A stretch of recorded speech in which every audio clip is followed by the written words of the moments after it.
Hi. ఈరోజు Saturday కదా. మామూలుగా అయితే వెజ్ ఐటమ్సే చేసుకుంటాం కదా, పప్పుచారు అలాగా. నాకు పూజ అది అయిపోయిందండి. వెజ్ ఫ్రైడ్ రైస్ చేద్దామనేసి అన్ని వెజిటేబుల్స్ అవి మనకి ఏదైనా కూడా కూరగాయలు అవి తీసుకొచ్చిన రోజు అన్ని వెజిటేబుల్స్ ఉంటాయి. అలాంటప్పుడు చేస్తుంటాను నేను.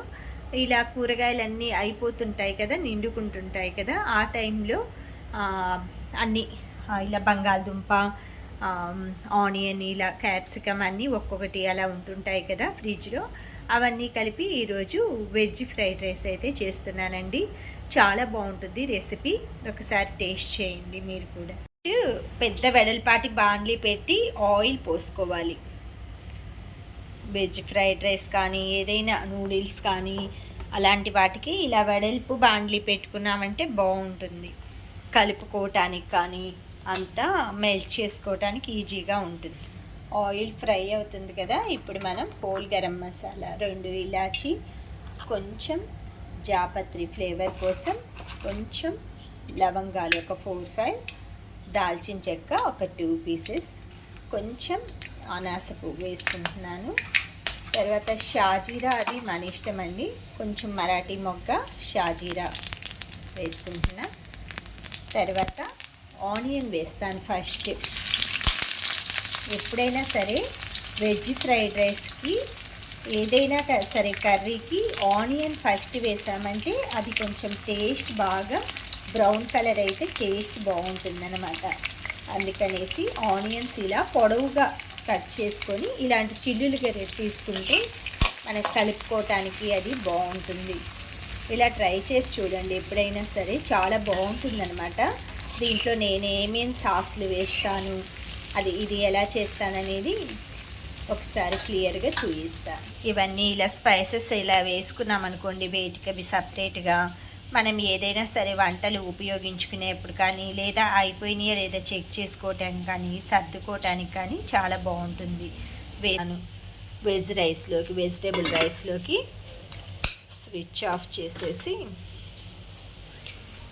ఈలోపు ఫ్రై కూడా రెడీ అవుతుంది. ఆనియన్స్ ఫ్రై అవుతున్నాయి కదా, చాలా బాగుంటుందండి ఇది టేస్ట్. మనం ఎప్పుడైనా సరే కర్రీ చేసే టైం లేనప్పుడు, మనకి మామూలుగా ఇలా కూరగాయలు ఏవైనా మిగిలిపోయి ఉన్నప్పుడు ఒక్కొక్కటి అలా అంటే కర్రీకి చేయటానికి సరిపోవు. అలాంటప్పుడు ఆ వెజిటేబుల్స్ అన్నీ కలిపి ఇలా ఫ్రైడ్ రైస్, నూడిల్స్ ఇలాంటి ఐటమ్స్ చేసుకోవచ్చు. మనకి లంచ్లోకి అయితే వెజ్ ఫ్రైడ్ రైస్ బాగుంటుందండి. అందులో సాటర్డే కదా, కొంచెం స్పెషల్గా ఉంటుంది. ఇలా ఆనియన్ ఫ్రై అయ్యేప్పుడు సాల్ట్ వేసుకుంటా. ఇలా నేను కోకోనట్ బౌల్ దాంట్లో పెట్టుకుంటానండి. ఏదైనా మాయిశ్చరైజర్ ఉంటే, మనకి చలికాలం కదా ఎక్కువగా చెమ్మ వస్తుంటుంది సాల్ట్లు, అందుకోసంగా నేను ఇలా పెట్టుకుంటా. కొంచెం మనం రైస్ ఐటమే కాబట్టి కొంచెం చూసి ఎక్కువే వేసుకోవచ్చు సాల్ట్. ఇలా సాల్ట్ వేసుకున్నామంటే మనకి గోల్డెన్ బ్రౌన్ కలర్ తొందరగా వస్తుందన్నమాట. ఆనియన్ తొందరగా ఫ్రై అయిపోతాయి. ఈ స్టేజ్లో నేను అల్లం వెల్లుల్లి పేస్ట్ వేస్తానండి. ఇలా నేను హోల్ గరం మసాలా పట్టి పెట్టుకున్నాను అనమాట. ఇదండి, ఇందులో అల్లం, ధనియాలు, వెల్లుల్లిపాయలు, చెక్క, లవంగాలు, యాలక్కాయలు పేస్ట్ అనమాట. ఇది 1 స్పూన్. ఎప్పుడైనా సరే ఎమర్జెన్సీగా ఎక్కువ పట్టనండి, ఒక 1 వీక్ సరిపడా అనమాట. చికెను, మటన్ అలాంటి వాటికి నేను ఫ్రెష్గానే వేస్తాను పేస్ట్. ఇలా 1 స్పూను గరం మసాలా బాగా పచ్చివాసన పోయేలాగా వేయించుకోవాలన్నమాట.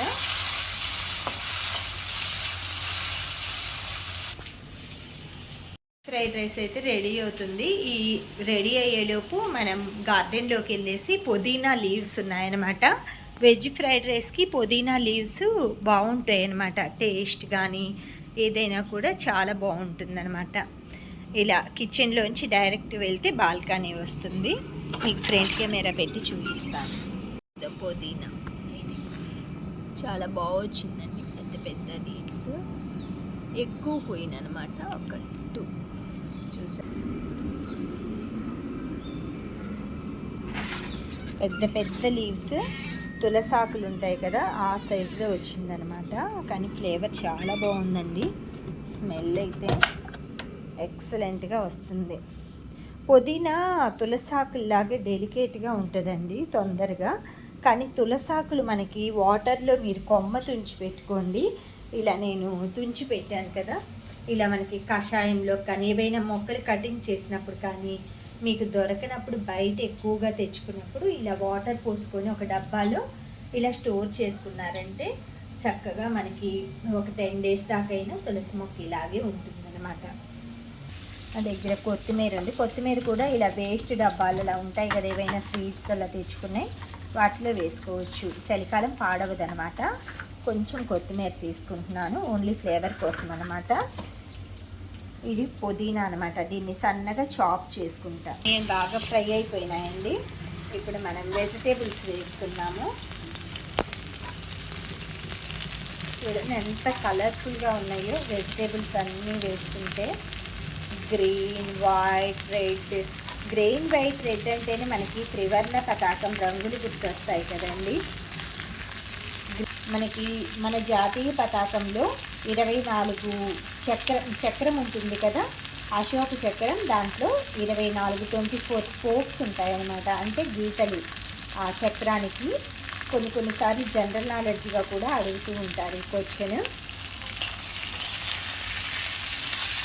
ఇలా మనం వెజిటేబుల్స్ బాగా డీప్ ఫ్రై అవ్వక్కర్లేదండి. మనం ఇలా కలిపేసి కొంచెం మూత పెట్టేసేసామంటే చక్కగా కుక్ అవుతాయి. ఏదైనా వెజిటేబుల్ కానీ లీఫీ వెజిటేబుల్ కానీ ఏవైనా ఎక్కువ ఫ్రై చేసామనుకోండి, అందులో ఉన్న పోషకాలు అనేవి ఎక్కువగా పోతాయి అన్నమాట, అన్నీ మనకి అందవన్నమాట. అందుకని ఏదైనా కూడా హాఫ్ బాయిల్ లాగా కుక్ చేసుకుంటే మంచిది. కొంచెం కరివేపాకు వేసాను. కరివేపాకు కూడా మంచిది తినండి. ఇలా వేసాక ఇప్పుడు లిడ్ పెట్టేస్తాను, మూత. కుక్ అయిపోయి ఈ వెజ్ రైస్లోకి రైతా ఇలా చేస్తానండి. ఆనియన్స్ ఏం వేయకుండా జీలకర్ర పొడి, బ్లాక్ సాల్ట్, పింక్ సాల్ట్. అంటే నేను నార్మల్ సాల్ట్ బదులు పింక్ సాల్ట్ వాడతాను కదా, మీరు నార్మల్ సాల్ట్ అయినా వాడుకోవచ్చు. ఇంకేం వేయనండి, చాలా బాగుంటుంది అనమాట. చాట్ మసాలా ఉంటే కొంచెం వేసుకోండి, బ్లాక్ సాల్ట్ వేయండి కంపల్సరీగా, చాలా బాగుంటుంది. కొంచెం ఫ్లేవర్ కోసం లైట్గా అలా పుదీనా వేస్తున్నాను. చాలా బాగుంటుందండి ఈ రైతా. ఇలా బాగా మిక్స్ చేసుకున్నాక ఇలా తిక్కుగానే చేసుకోండి. రైతా ఎప్పుడైనా సరే వాటరీగా చేసుకోవద్దు అనమాట. మనం వేడి ఫ్రైడ్ రైస్లో తింటుంటే మెల్ట్ అవుతూ ఉంటుందన్నమాట పెరుగు. ఈ కన్సిస్టెన్సీలో కలిపేసుకొని పక్కన పెట్టేసుకోండి. మనం వెజ్ ఫ్రైడ్ రైస్ అవుతూ ఉండగానే రైతా కూడా ప్రిపేర్ చేసుకున్నాము. చూసారా, బాగా వెజిటేబుల్స్లోంచి స్టీమ్ వస్తుందన్నమాట. ఆ స్టీమ్ రిలీజ్ అయిందనుకోండి, వెజిటేబుల్ బాగా కుక్ అయిపోతున్నట్లు అనమాట. ఇలా మనకి నొప్పి చూస్తే ముక్కల్లాగా అయినాయనుకోండి, బాయిల్ అయినట్లు. ఇంకా అవ్వలేదు. సో మనకి schezwan sauce and tomato sauce, కారం, చిల్లీ సాస్ వేయచ్చండి. కానీ నేను రెడ్ చిల్లీ పౌడర్ వేస్తానన్నమాట. రెడ్ చిల్లీ పౌడర్ వేసామంటే మనకి ఈ ఫ్లేవర్స్ అన్నీ చక్కగా సూట్